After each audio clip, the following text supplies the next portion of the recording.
As trillions upon trillions of years pass, matter changes form. Protons may decay, according to many grand unified theories. If they do, all atomic matter eventually dissolves into radiation and elementary particles.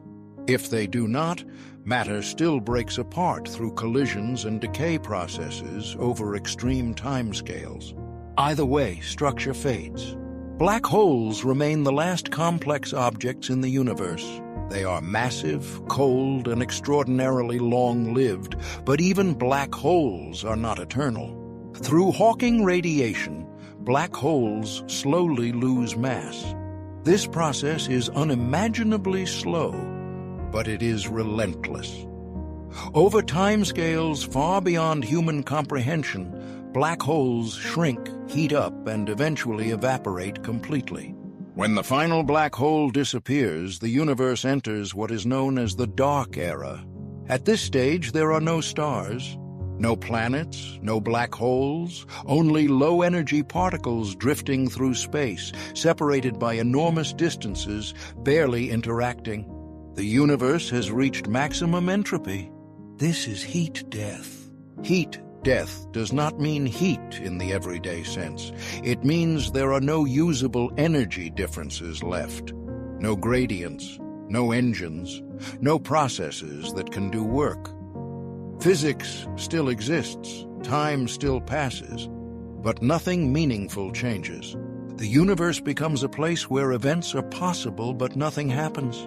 This is the most widely accepted model of the universe's far future, because it follows directly from known physics and measured expansion.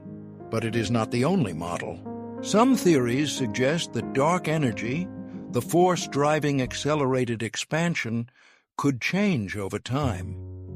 If its strength increases, the universe could end in a big rip, where galaxies, stars, planets, atoms, and space-time itself are torn apart.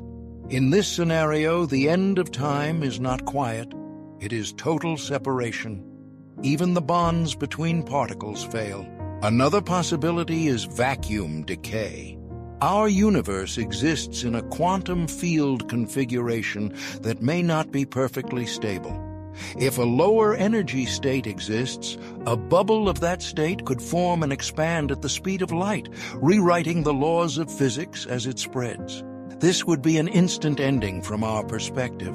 No warning, no signal, just a transition to a universe with different rules. There is also the idea of cyclic universes. In these models, the universe does not end permanently.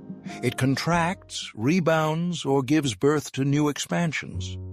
Some versions involve bounces, others involve black holes seeding new universes. In these frameworks, heat death is not final. It is a pause between eras. Yet when scientists weigh evidence, heat death remains the most likely outcome. It requires no new physics, only patience. And patience is something the universe has in abundance. From a human perspective, the end of time feels abstract, distant, almost irrelevant. But studying it changes how we understand the present. It tells us that complexity is temporary, that structure is rare, and that consciousness exists during a narrow window where energy flows freely. We are living in the bright moment. The universe is not designed for permanence. It is designed for consistency. Laws hold, outcomes follow, and given enough time, everything settles. This is not a tragic ending, it is a natural one. The universe does not die screaming. It grows quiet. To understand what the universe looks like at the end of time, we also need to understand what time itself becomes when change nearly stops.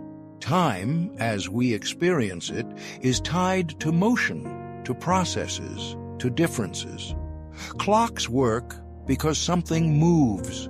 Chemical reactions proceed because energy flows. Thought exists because information changes. When the universe approaches heat death, these processes slow dramatically. Time does not stop, but it loses significance. In a universe at maximum entropy, there are no large-scale changes left to mark the passage of time. Events still occur at the quantum level, but they are rare, isolated, and mostly uncorrelated. The universe becomes a place where time passes without history. This leads to an important realization. The arrow of time, the reason we remember the past but not the future, is driven by entropy.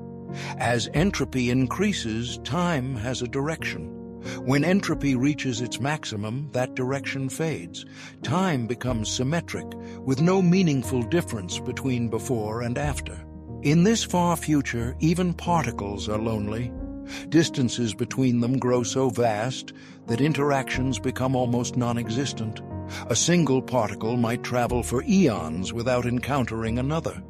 Space itself continues to expand, thinning everything further. The cosmic background temperature approaches absolute zero, but never quite reaches it. There is always a faint trace of energy, a whisper of motion. Absolute stillness is forbidden by quantum mechanics. Quantum fluctuations persist even in the emptiest universe imaginable. Fields vibrate, virtual particles appear and vanish. On extremely long timescales, these fluctuations can produce rare events. One such possibility is the spontaneous formation of structure. Given infinite time, even the most unlikely configurations can occur. A particle arrangement resembling an atom, a brief pocket of energy, even in principle a fleeting self-aware structure. These hypothetical entities are called Boltzmann brains. They are not predictions of everyday physics, but consequences of probability extended over eternity. Their existence raises deep questions about observation, reality, and what it means to experience the universe. Most cosmologists believe mechanisms exist that prevent Boltzmann brains from dominating reality, but the discussion itself highlights how strange the end of time truly is. Another question is whether entropy can ever decrease globally. Locally, entropy can drop. Stars form, life emerges, but only by increasing entropy elsewhere. For the universe as a whole, entropy trends upward. Unless the laws of physics change, heat death is stable. Some speculative theories suggest that quantum gravity effects could allow entropy to reset. In cyclic models, the universe collapses or transitions into a new phase, beginning again with low entropy. In these models, the end of time is not an end, but a turning point. However, current observations favor a universe that expands forever. Dark energy appears constant. Space continues to grow. No mechanism has been confirmed that would reverse this trend. So the calm ending remains. As everything spreads out, information becomes harder to access. Even though information is conserved, it becomes diluted beyond recovery. The universe remembers everything, but no one is left to read the memory. If consciousness depends on complexity, energy flow, and structure, then consciousness fades long before the universe does. Long before the last black hole evaporates, the last mind has already gone silent. This realization reframes the present. The era of stars, galaxies, and life is brief compared to the full lifespan of the universe. We exist in a fleeting chapter where complexity is possible, and yet that chapter matters. From the universe's perspective, nothing is wasted. Energy transforms. Information persists. Laws remain consistent. The universe does not mourn its future silence because mourning requires structure, and structure is temporary. The end of time is not a catastrophe. It is equilibrium. It is the universe reaching a state where nothing further needs to happen. And in that stillness, the story of everything that ever was remains written into the fabric of space itself. As we approach the final understanding of the universe's long future, it becomes important to compare the possible endings side by side, not as dramatic stories, but as outcomes dictated by physical laws. The most widely supported ending remains heat death.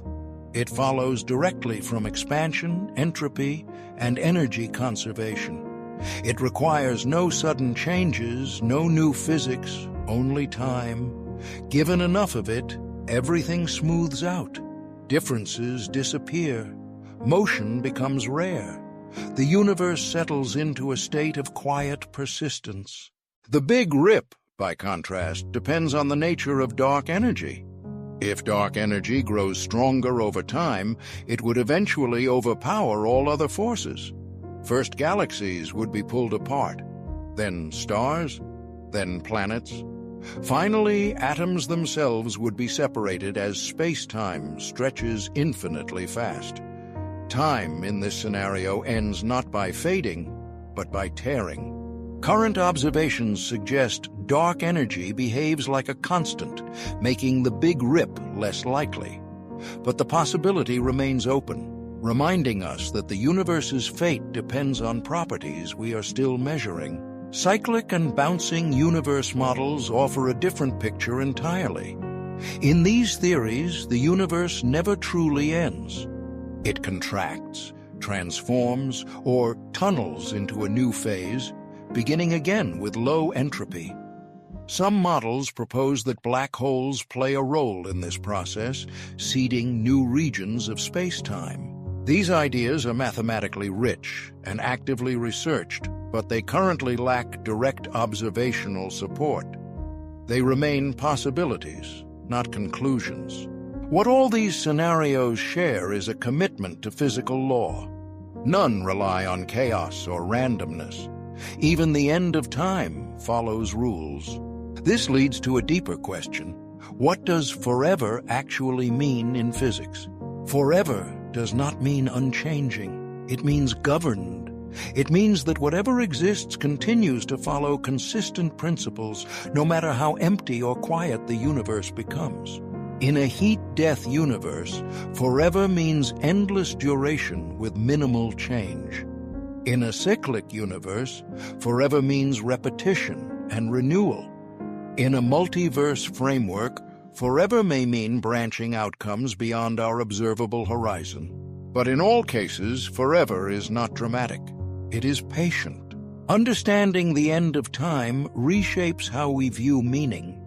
Meaning does not come from permanence. It comes from rarity. Structure, life, and awareness exist because the universe is temporarily out of equilibrium. That imbalance allows complexity to arise. The universe is most interesting when it is unfinished. We exist during a brief window when stars burn, planets form, chemistry flourishes, and minds emerge. This window will close, but its closure does not diminish its significance. From a scientific perspective, the end of time is not a judgment. It is a consequence. The universe does not aim for silence. Silence emerges because there is nowhere left to go. And yet, even in that silence, physics continues. Space exists, fields exist, laws apply. The universe remains something rather than nothing. The end of time does not erase what came before. Every star that burned, every atom that bonded, every moment of awareness leaves an imprint in the cosmic ledger. Information spreads, transforms, but remains part of the whole. In this way, the universe is not a story that stops. It is a process that completes, and by studying that completion, we gain clarity about the present. We learn that complexity is precious, that order is temporary, and that understanding itself is part of the universe knowing what it is. The end of time is not something to fear. It is something to understand.